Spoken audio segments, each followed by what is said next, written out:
I had done a whole talking session for about 50 minutes, and I'm gonna redo it because I didn't feel like I properly talked about what it was I wanted to talk about. A lot of stuff has happened in my life in the past 3 months, and talking about it in my head in the shower and imagining talking about it like this versus actually talking about it in person is a very different feeling that I never anticipated. So yeah, my first pass of talking about all this was pretty all over the place. So I have everything on my phone. So I'm going to be looking down and not, obviously deterring off from what I want to say and just yeah. And I also realized I didn't have my my special RGB effects on. So we're gonna put that on together and we'll see it in real time. Look at that. Look at, oh, so beautiful. It makes like a little trilling sound as well if you listen to it closely. If you haven't seen the title of the video yet, I'm going to be talking about one of the feelings that I have been going through in three different facets of my life as of late is grief. The first way, the first manner of grief that was experienced was death. The second was a loss, or the loss of my relationship. And the third was losing myself. I'm using that very loosely, but I'll explain more as time goes on. Death is something that really just came out of nowhere for us. It really did. It came out of nowhere and it has prominently changed a lot about our families, as death normally does. And it really has changed a lot of schemas that have been, in my head for the longest time. So I do have a rough timeline. I don't want to go too much into all of this because, I don't want to mentally put myself back in that space. For obvious reasons, I hope you guys understand, but I want to also give my reasoning as to why obviously I wasn't here and what I did to get myself out of it because maybe it might help someone. I know it'll definitely help me as time goes on, whatever future me gets himself into, but that's for another time. So we had two deaths in the family, and they were separated by 2.5 weeks, roughly around 2.5 weeks. The update video that I had posted, I think it was on the 14th of April. I forgot the date, but whenever I posted that, it was literally 2 weeks later. We got a call from a family member, and he told us that she had passed away on a Saturday morning. And it was very shocking because she was very young. She had a whole life ahead of her, and that was the last person we thought was gonna happen the way it did. For the next around 2 weeks, it was just emotionally draining because I felt a lot of feelings of guilt and regret from not making the time to spend time with them and be present in their life. And it made me feel really bad going to the funeral because I felt like I didn't deserve to have a seat and grieve her death properly because I didn't go out of my way to make time for her. So I kind of, not kind of, I did. I I shut myself off for that entire funeral, and I did feel very sad. I felt very sad. In my head, it didn't feel right for me to. It didn't feel right for me to feel sad. It didn't feel right for me to even shed a tear because, like I said, I did not do anything to be present.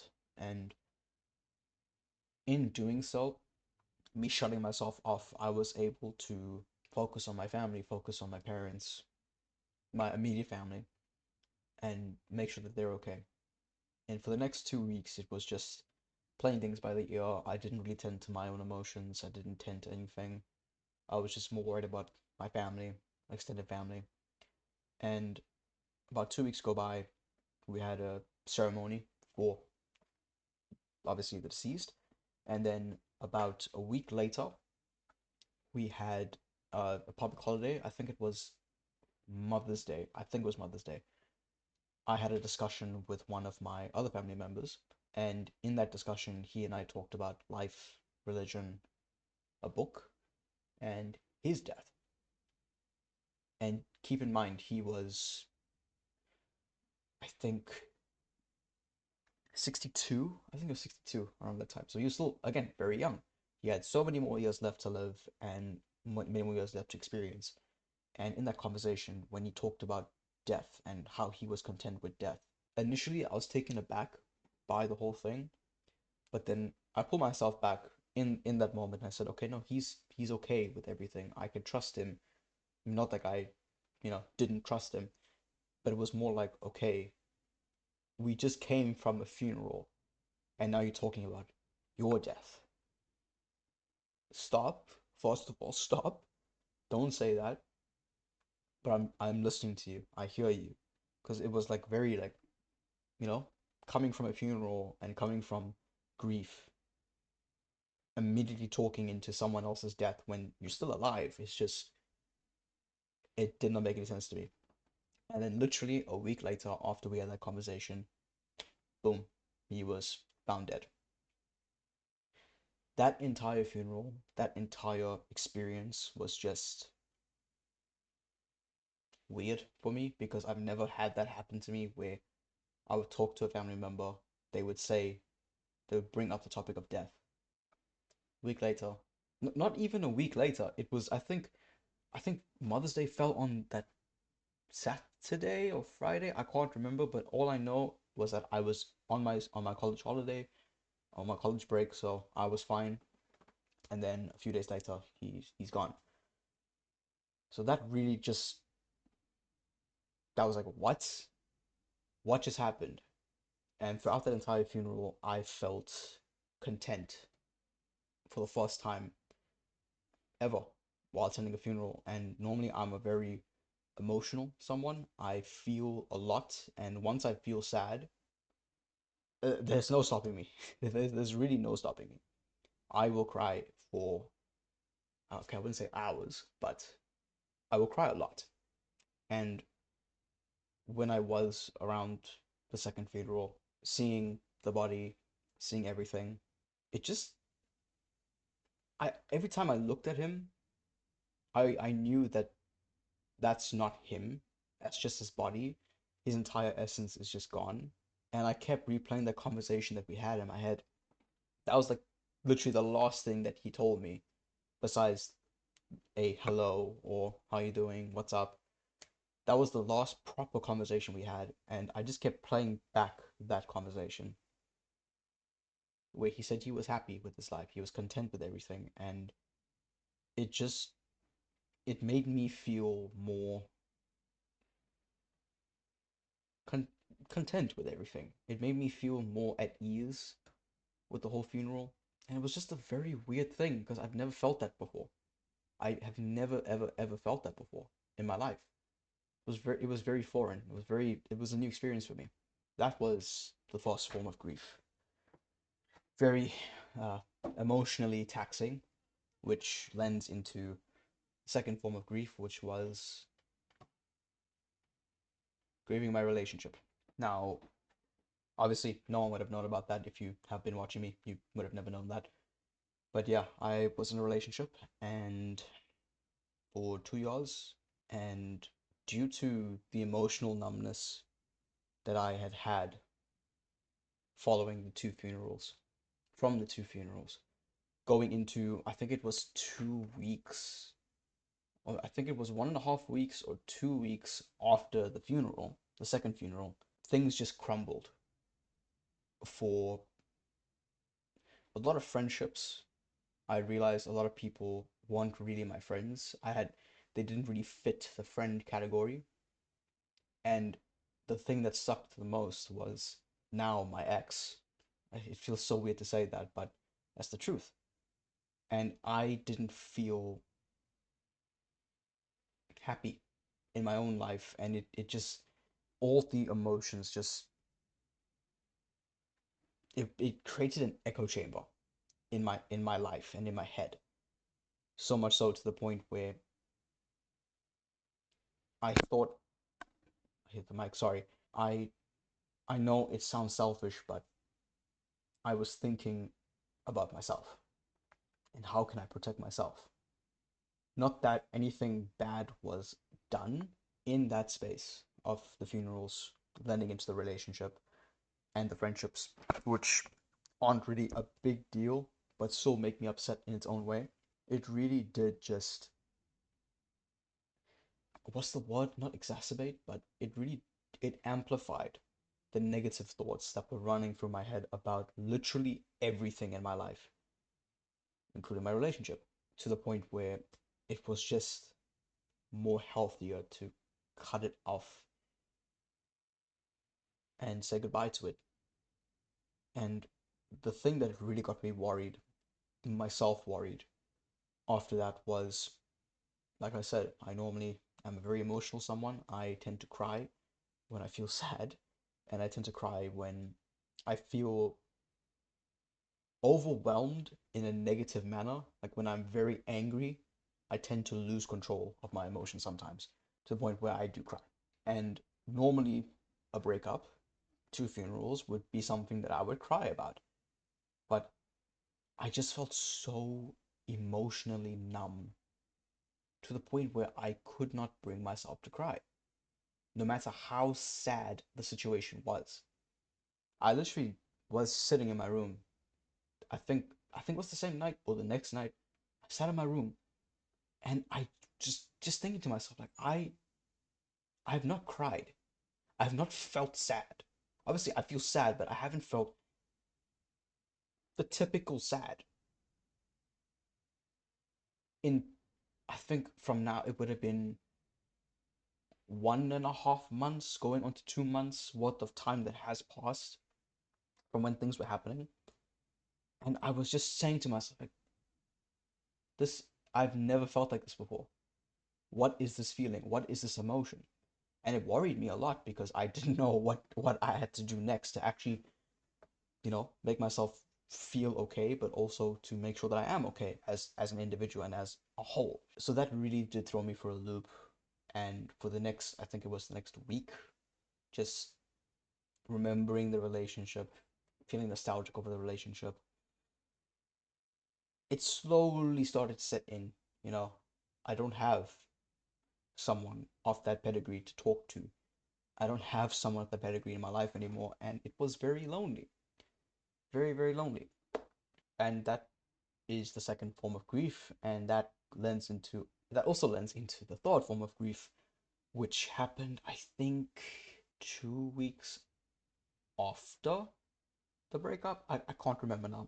Things are very hazy in my mind because of literally everything that's been happening. I remember I had seen a picture of myself from when I was in high school in grade 12, my senior year of high school. And I looked at that picture for about 10 minutes. I just stared at myself and I just reminisced on the person that I was.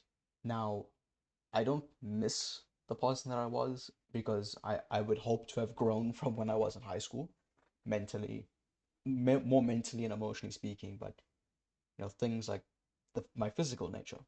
I used to work out a lot. I used to work out every single day before I got my injury, which I'll get into just now, and just being confident in myself with my own needs, with what it is I want to do with my own life, despite not knowing what it is I wanted to do with my life in the first place at that time. I felt sad knowing that that version of me doesn't exist anymore. And that was someone who I look up to in my own life right now. I look up to that that quality of those qualities in a person, and thinking back to that time, I was that guy. I believed in myself. I was that guy, and it just made me feel sad. And in that moment of just reminiscing and looking back and thinking back, I felt myself feel sad.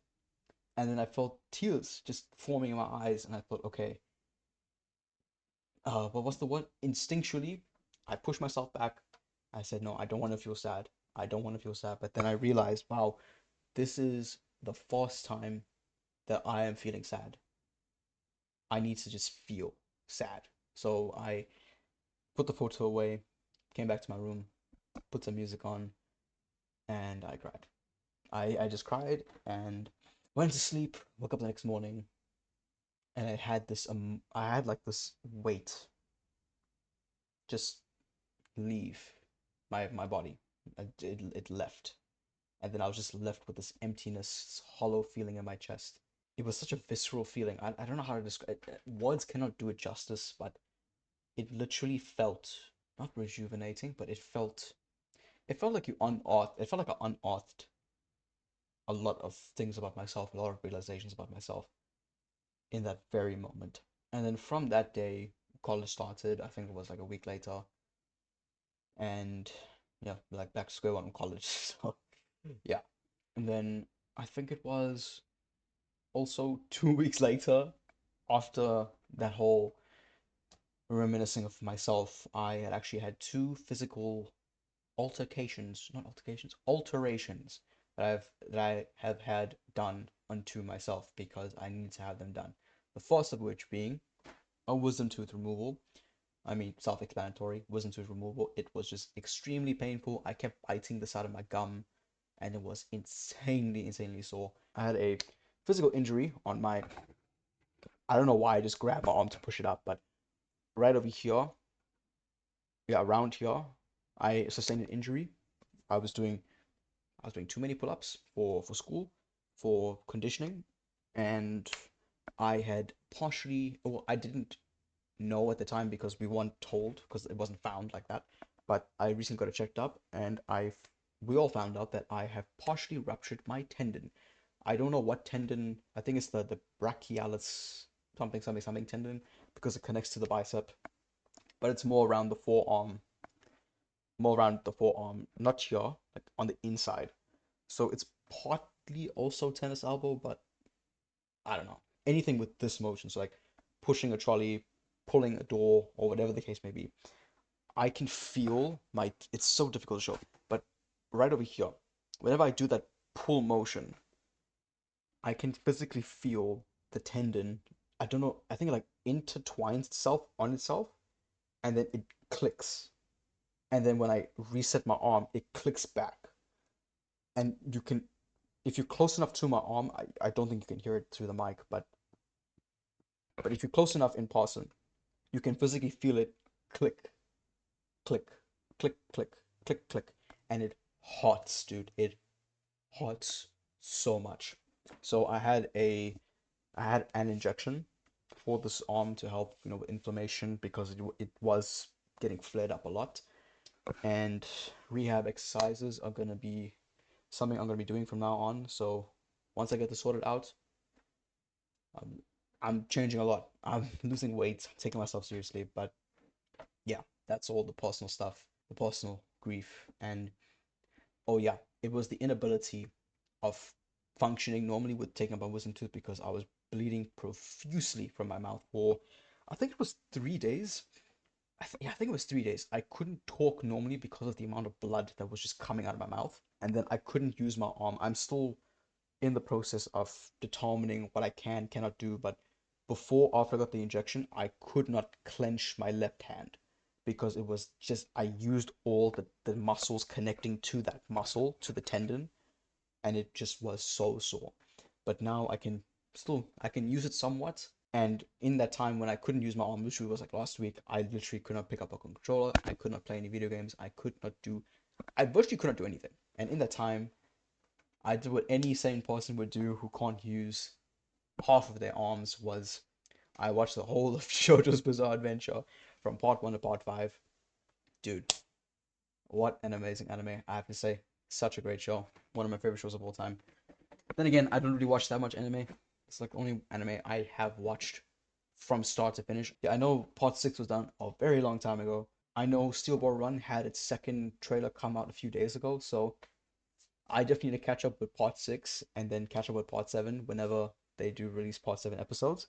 That'll be very fun.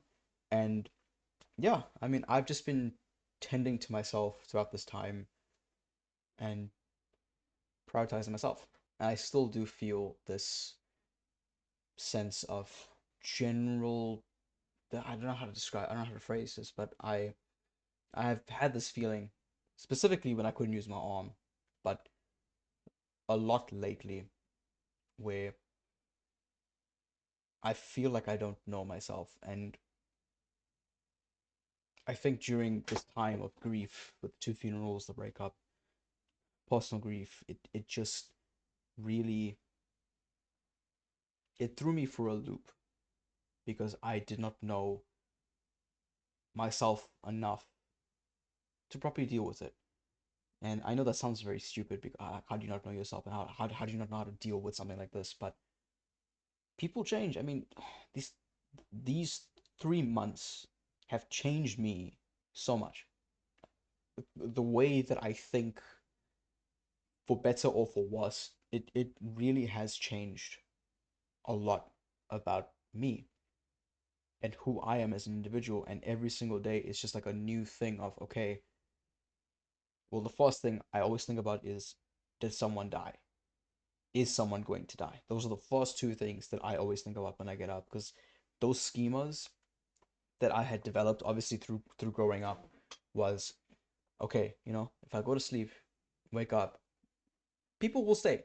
But after hearing about death one, death two happening straight in the morning, it's very difficult for me to actually, you know, rest easy knowing that people will not just disappear in the morning. Like it's a very simple thing, but things like that, it changed me in a way where I'm a lot more anxious now. I find myself a lot more anxious around that specific topic. And then talking about myself and my own personal needs and my own personal goals, specifically with the channel as well. I haven't been able to properly spend time on it because of these 3 months, but I know that if I was to force myself to do this and force myself to make something off of it, I wasn't going to be happy in the first place with my decision. And that's what I realized. I think in the last 3 weeks that I was planning on coming back 3 weeks ago, but obviously I couldn't because wisdom tooth removal, and then that was separated by 2 weeks because I needed my bone to heal in my jaw because if I, yeah, bone being compromised and everything, so I couldn't have injection to the bone and wisdom tooth removal on the same day because I it could have spelled a lot of trouble. But a lot of thoughts around myself, around growth for myself, was in question, was in the air as well. Balancing, enjoying it and having fun versus doing it because I need to do it, doing it out of necessity and not because I want to do it. And it's something that I'm still learning, but I think I have made a lot of progress into actually taking that step and doing it for myself, doing it for my own satisfaction because this is an exciting time for me to be alive. It's exciting to do all this, and why am I denying myself the opportunity to even try when there's so much opportunity to even just grow as an individual? I know I've phrased that so wrong, but I'm just letting my mind ramble at this point because I've said what I need to say, what has happened in the last 3 months, and not in a way to obviously keep you guys updated and give a reason as to why I was gone for that long, but to also keep myself accountable in a way and also remind myself for whenever I do listen to this in the future or whoever gets some solace from this, I want to be able to help others as well as help myself. And I don't want to push myself aside in order to help other people because I do believe that I can do both. It's just a case of how can I do it and when can I do it by? Not when can I do it by, but when am I capable enough to actually do it? And I don't know how long that's gonna be, but I figured, why not try? Why not start by talking about what it is I was going through and voice my opinions, voice my experiences. Maybe someone out there is experiencing it exactly the same or totally different, and this can be a space where, or this can be a time, a moment in time where you can sit back, reflect, or whatever the case may be. And also for myself, like I said, keeping myself accountable and growing as an individual, coming back to this maybe 6 months from now, a year from now, and seeing where I was versus where I am in the future today. Yeah, I hope I phrased that right. And just seeing the mental progression and mental aptitude, is that the right word? Mental aptitude of myself. I think that's the right word. I do have some ideas cooking up. I'm not gonna I'm not going to say something and not live up to the promise, but I can assure you I'm not going to be gone for the next 3 months. I am going to be working on some cool ideas. I got some games as well because of the Steam Summer Sale. One of them begins with an A. That's all I'm going to say. You can do with that information what you will, but I'm going to have a lot of fun playing that game, and I definitely will. I definitely will be playing that game. But yeah, that's been me. And like the GOAT Odwin says, keep it real like a $2 bill. Gotta put some pep in my step, and I forgot the last line that he says. Keep it real like a $2 bill. Put some pep in my step, and something about hopping back into the mothership and going up into space. But for me, it'll just be crashing in my bed. So yeah, just remember that despite everything happening in life, you must always just remember to take care of yourself, prioritize your own needs, make sure that you yourself as an individual are okay. You hold the key to your own happiness, and you can so easily as deny it for yourself, for whatever reason that may be. Don't live your life with regret. Make sure that you do things for yourself, make yourself happy, and tend to your garden. Don't waste your life chasing butterflies. Tend to your garden, and they'll make their way there. That's been me. I hope this has helped in some way or another. But yeah, just take it easy on yourself and stay safe.